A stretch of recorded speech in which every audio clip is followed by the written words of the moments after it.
Hello, this is a video about the Qibec 1-bit 1-instruction transistor CPU that you can see here. In this video I'd like to talk a little bit about how the RAM and ROM of this CPU is implemented on a host PC, and as an extension how memory mapped I/O can be easily made in software on a host PC. Now, two videos may be of interest in addition to this one. First one is video about the bridge module, which is this module. The bridge module is sitting in between the CPU's address and data bus and the host PC system implementing the RAM and ROM. So basically this CPU is talking to a serial RAM and ROM without even knowing it. So at the electrical level the CPU thinks it's talking to something that resembles an actual standard RAM and ROM. Another video that may be interesting is the one where we step through an imaginary program on the whiteboard and show what's going on inside the RAM and the ROM, and how values change at the address and data bus of the CPU. So,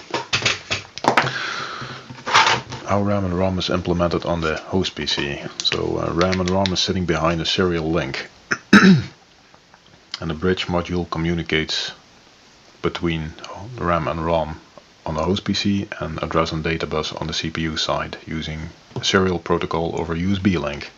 That's basically how it is. So let's start by drawing CPU.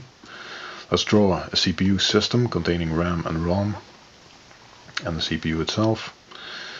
CPU has a program counter output, which is the location of the currently executed instruction. Furthermore, the CPU has a branch input, which is an optional next program counter value. In addition to that, it has a bidirectional 1-bit data I/O port, which forms the data bus.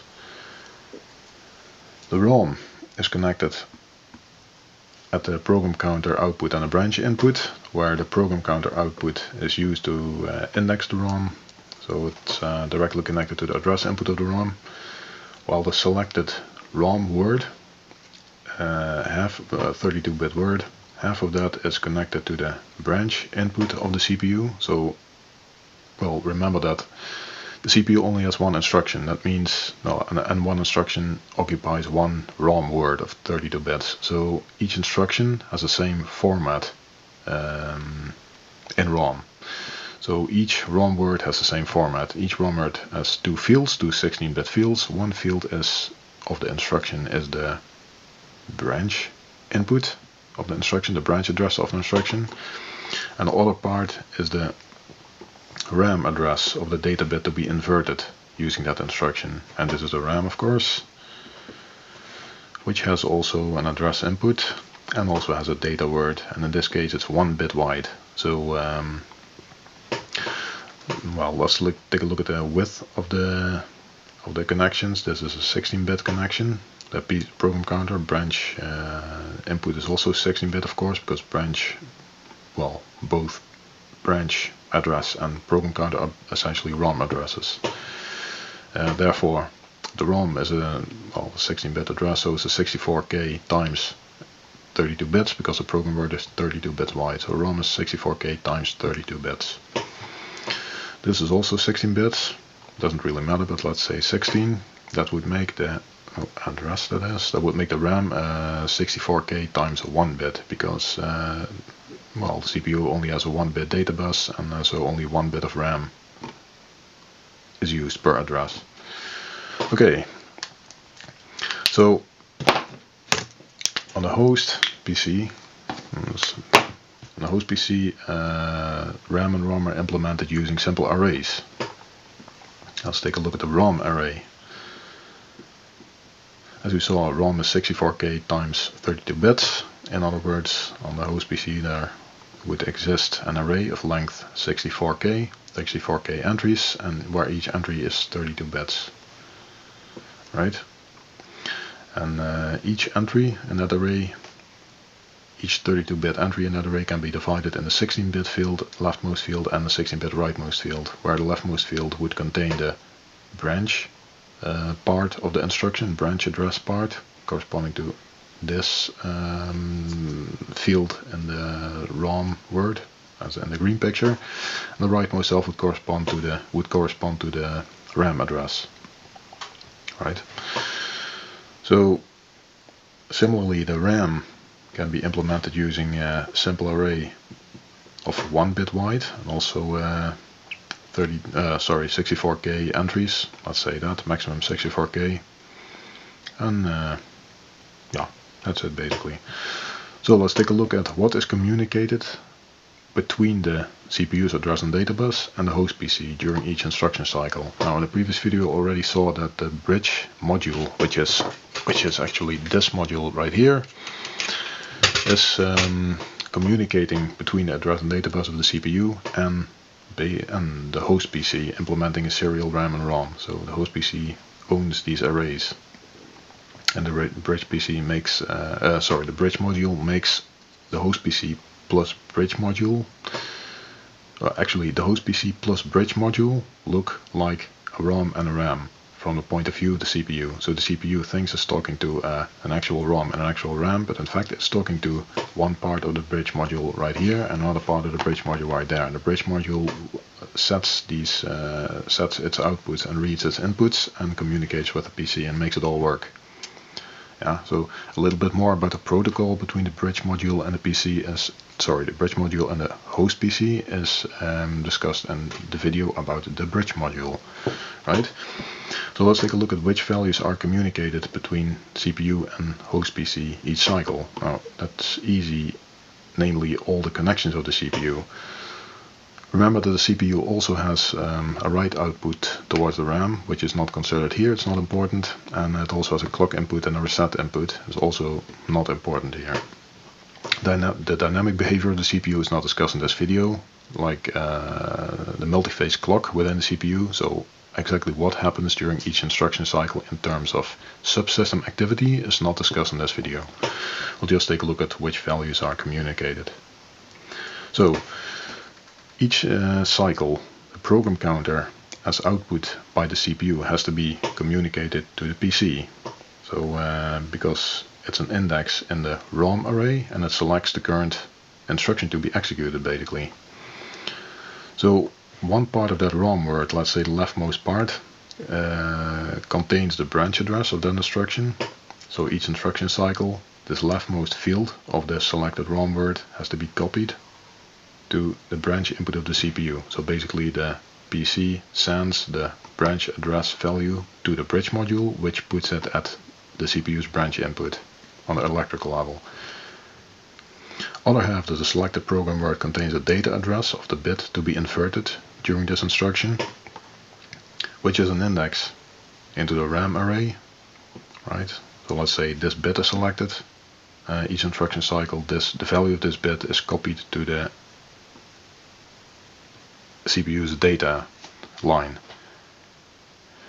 Right, copied in that direction. Actually, as a detail, what the CPU does each instruction cycle is read the data value, then invert it and write it back. Now, there's no, as an optimization, there's no inverted data value going back to the PC to store in the RAM array, because that's a bit silly, because the CPU is so simple the PC can figure out, because this implementation must match the CPU.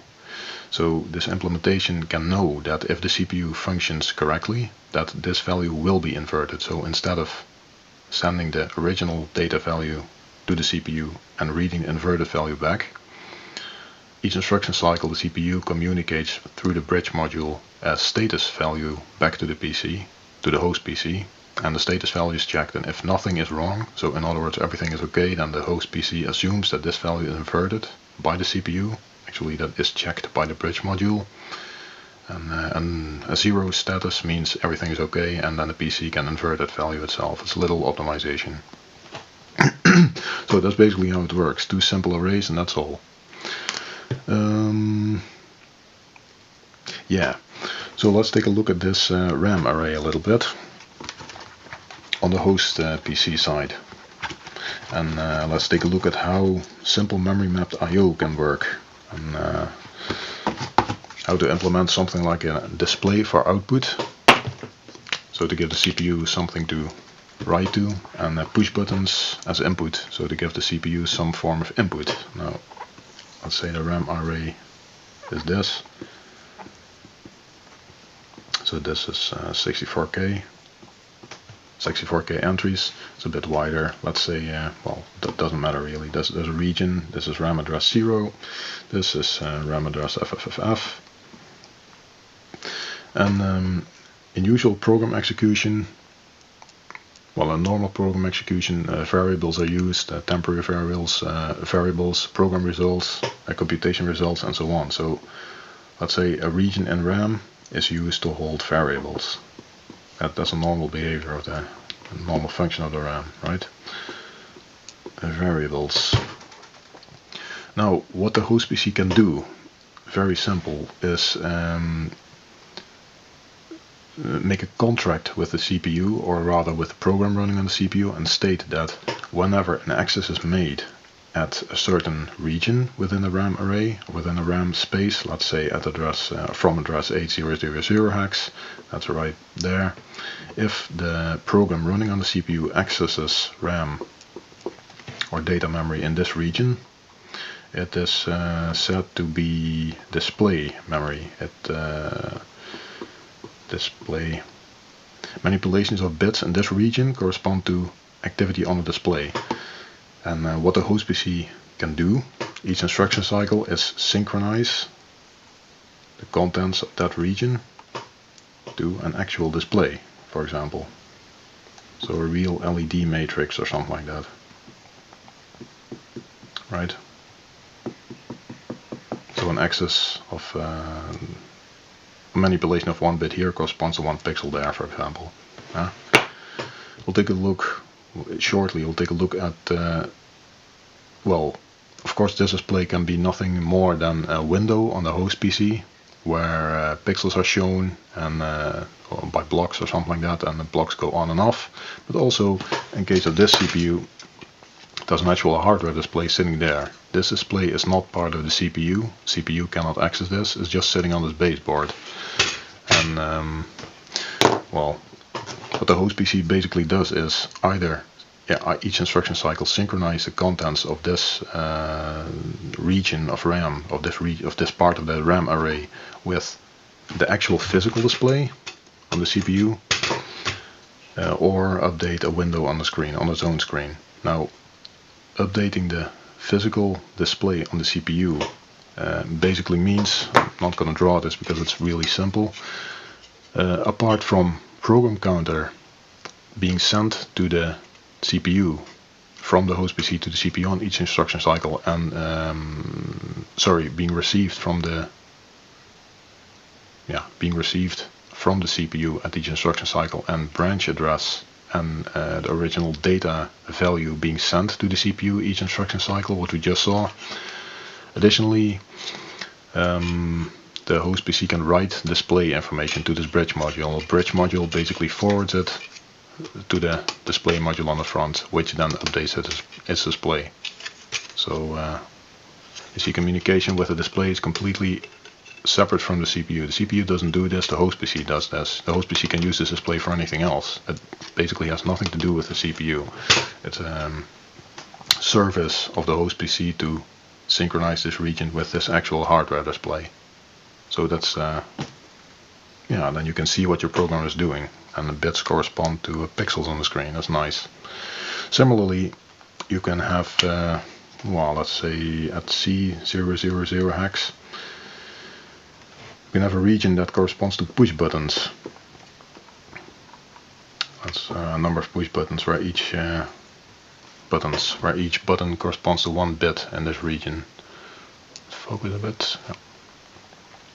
Now, likewise, where each instruction cycle, the host PC can synchronize the contents of a certain RAM region with either a virtual display on a window on the screen or a physical display, like we saw, the LED display. The host PC can also do it the other way. If you have one or more push buttons, let's say pull up resistor and a push button which can be closed or opened, and let's take a look at the voltage at this point. It can either be high or low depending on the state switch.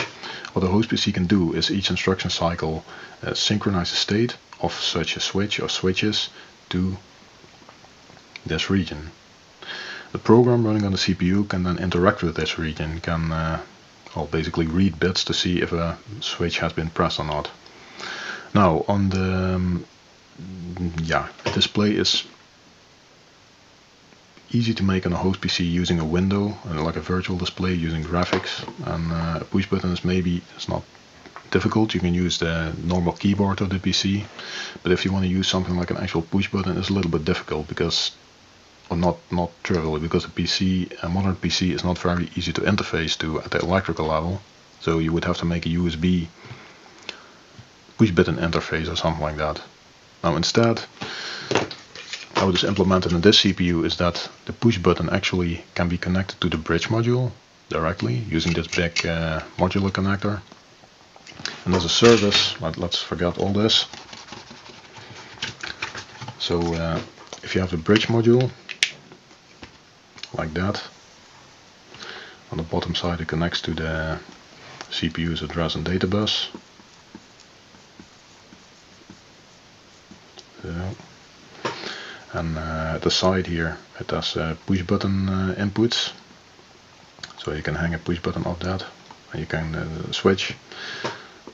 The bridge module has a CPU, its own CPU or microcontroller, right, taking care of the communication between the address and data bus and the host PC, and it has a USB port. Let's draw it there because it's actually there, connected to a PC, the host PC, sorry. So each instruction cycle, what actually happens is the state of this push button is read by the microcontroller on the bridge module, processed, and it is then sent through the same link as through which the program counter value is sent to the PC. Along with the program counter value, the switch states are sent to the PC as a bit mask, bit fill basically. So that's how it works. So the bridge module is basically hijacked to implement the push button interface, because it's pretty easy. You have a microcontroller which interfaces a lot easier to push buttons than the host PC itself. So that's basically how it works at this version. Future implementations may change, but at this point that's how it works. So this has a push button interface, and for the display it forwards display commands coming from the host PC to the display on the front, which is covered in the video about the protocol between the bridge module and the host PC. So that's basically all. By implementing the RAM and ROM on the host PC, interfacing to the CPU becomes trivial. You can write you can write virtual devices very easily. So that's basically how we implemented the push button interface and the display interface. So I hope you liked it, the video, and let me know what you think, and feedback is always very welcome.